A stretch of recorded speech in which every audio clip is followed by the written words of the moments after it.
Welcome back to the channel where the ordinary twists into the extraordinary, and curiosity often leads to the most unexpected and terrifying places.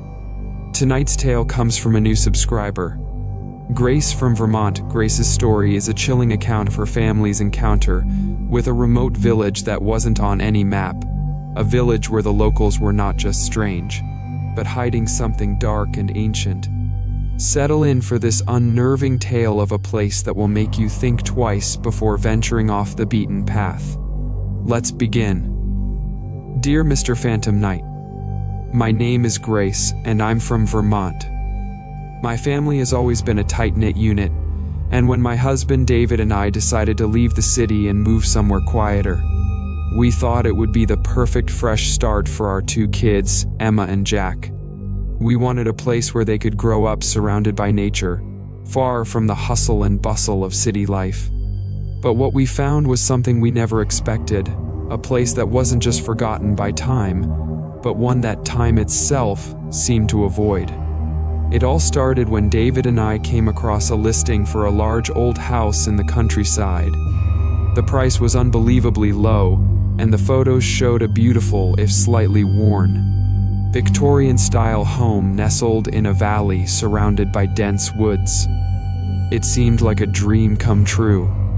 The listing described the house as being in a village called Raven Hollow, but when we tried to find it on the map, there was nothing. No mention of the village, no roads leading to it, just a vast expanse of forest.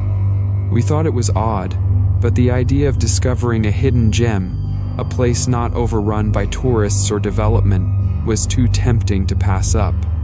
After a few more calls to the real estate agent and some reassurances that the village did exist, we decided to take a leap of faith. We packed up our things, said goodbye to our old life, and set off for Raven Hollow. The drive took us deep into the countryside, farther than we'd ever been before. The roads became narrower, winding through dense woods that seemed to stretch on forever. The GPS lost signal, but we had written directions, so we pressed on. As the sun began to set, casting long shadows through the trees, we finally saw a sign, old and weathered, with faded letters that read, "Welcome to Raven Hollow." We drove into the village, and immediately, something felt off. The houses were old, much older than they had appeared in the photos, and there was a strange stillness in the air. The streets were empty, and the windows of the houses were dark, as if the village was abandoned. But as we passed by, we could see curtains twitching, eyes peeking out from behind them, watching us. When we arrived at our new home, the unease only grew. The house was beautiful, just as we had seen in the photos, but it felt all wrong, like it didn't belong there. The air was heavy, and there was an odd, musty smell inside, as if the house had been closed up for years. Still, we were tired from the journey and excited about our new adventure, so we brushed off the strange feelings and began to settle in. That night, after we put the kids to bed, David and I sat on the porch, taking in the quiet. It was almost too quiet. No crickets, no rustling leaves, just an eerie, unnatural silence. As we talked, we noticed a light in the distance, coming from the center of the village. It flickered like firelight, and soon, more lights joined it, moving together in what seemed like a procession. Curiosity got the better of us, and we decided to go see what was happening. We quietly made our way down the path toward the village square, trying not to wake the kids. As we got closer, we could hear low chanting, a rhythmic, almost hypnotic sound that sent chills down my spine. When we reached the square, we saw the villagers gathered around a large bonfire. They were all dressed in dark, tattered clothes, their faces obscured by hoods. The chanting grew louder as they moved in a slow, deliberate circle around the fire. In the center, a large stone altar stood, its surface stained with something dark. We hid in the shadows, watching in stunned silence. This wasn't some quaint village tradition. It was something far older, far more sinister. As we watched, one of the villagers stepped forward, holding a small bundle wrapped in cloth. The chanting stopped as the figure approached the altar, and in the sudden silence, I could hear a faint whimpering coming from the bundle. My blood ran cold. I grabbed David's arm, urging him to leave, but we were frozen, too terrified to move. The figure placed the bundle on the altar and unwrapped it, revealing a small, struggling animal. The chanting resumed, louder and more intense, as the figure raised a knife, and in one swift motion, brought it down on the animal. I stifled a scream as the fire flared up, its light casting grotesque shadows on the villagers' faces. They began to sway, their movements erratic and unnatural, as if they were being controlled by some unseen force. I couldn't take it anymore. I tugged on David's arm and we slowly backed away, desperate to get back to the house and our children. We ran as fast as we could, not stopping until we were safely inside.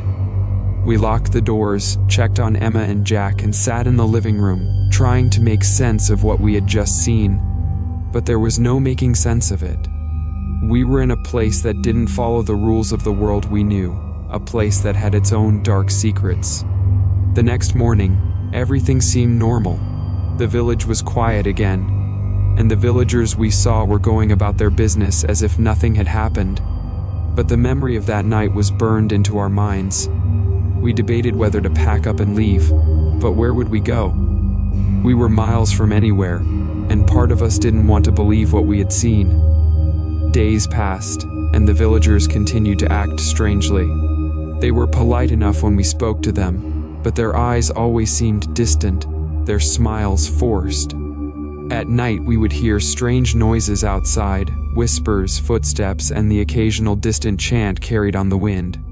We kept the doors locked and stayed inside, but the sense of dread only grew.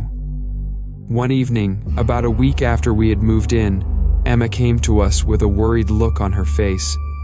She said that she had seen someone outside her window the night before, a shadowy figure standing in the garden, watching her. We tried to reassure her that it was just her imagination, but deep down, we knew better. That night, I stayed up late, sitting by the window with the lights off, watching the garden. The hours ticked by in silence, but then, just as I was starting to nod off, I saw it, a figure, standing at the edge of the woods, barely visible in the darkness. It was tall and thin, with long, spindly limbs that seemed to stretch unnaturally. It didn't move, just stood there, staring at the house. I woke David, and we watched together, our hearts pounding. The figure didn't come any closer, but it stayed there for hours, unmoving, until the first light of dawn crept over the horizon. Only then did it slowly fade back into the woods, disappearing among the trees. We were on edge all the next day, but the villagers seemed as friendly as ever. When I asked one of them, an older woman, about the woods, she just smiled and said, "The forest is old. It has seen many things. Best to leave it be." That night, the noises started again, but this time they were louder, closer. It sounded like something was moving around outside the house, circling it, brushing against the walls. We huddled together in the living room, too afraid to sleep. Then came the knock. 3 sharp raps on the front door. David grabbed a kitchen knife, and I held the kids close as we crept toward the door. There was another knock, this time louder, more insistent. With trembling hands, David opened the door, ready to face whatever was on the other side. But there was nothing, just the empty porch and the dark woods beyond. We stood there, hearts racing, but no one was there. Just as David was about to close the door, we heard it, a low, guttural growl coming from the woods. It was followed by the sound of something large crashing through the underbrush, heading straight for us. We slammed the door shut and locked it, our minds racing. We needed to leave, but it was the middle of the night, and the thought of driving through those dark woods was just as terrifying as staying. We decided to wait until morning, praying that we could make it through the night. But the night had other plans. The growling grew louder, closer, until it was right outside the house. The windows rattled as something massive slammed against the walls, and the air filled with an unbearable stench, like rotting meat. The kids were crying, and I was shaking so badly I could barely hold them. Then, just as suddenly as it had started, the noise stopped. The silence was deafening, and for a moment we dared to hope that whatever it was had gone. But then we heard it. The sound of footsteps, slow and deliberate, moving through the house, just outside the door of the room where we huddled. The steps were heavy, dragging as if something were lumbering along, searching for us. David and I exchanged terrified glances. We had to do something, anything to protect our family. As the footsteps approached, the sound of the old floorboards creaking under weight echoed through the house. It felt like an eternity, but then the footsteps stopped, right outside the door. I held my breath, trying to stay as quiet as possible. The door handle began to jiggle, slowly, deliberately, as if someone or something was trying to get in. David tightened his grip on the knife, ready to defend us, but before he could act, the handle stopped moving. The footsteps resumed, this time retreating back through the house, fading away into the night. We waited in silence, our hearts pounding in our chests. When we finally dared to check, we found that the door was still locked, and the house was eerily quiet once more. Daylight came slowly, casting a weak, trembling light through the curtains. We didn't wait for it to fully brighten. As soon as it was light enough to see, we gathered our things, packed up whatever we could carry, and prepared to leave. The village was still quiet, the streets empty as we drove through them. The villagers seemed to be going about their business, as if nothing had happened. We drove out of Raven Hollow with a mixture of relief and fear, the dense woods slowly giving way to familiar, comforting landscapes. The sense of danger and dread lifted slightly as we moved away, but the memory of that night would stay with us forever. A few days later, after settling back into a safer area, I decided to look into the village more thoroughly. I wanted to understand what had happened to us, what kind of place we had stumbled into. What I found was both shocking and unsettling. Raven Hollow was not listed in any recent maps or records, and there were no official records of its existence beyond a few old local documents that mentioned it briefly.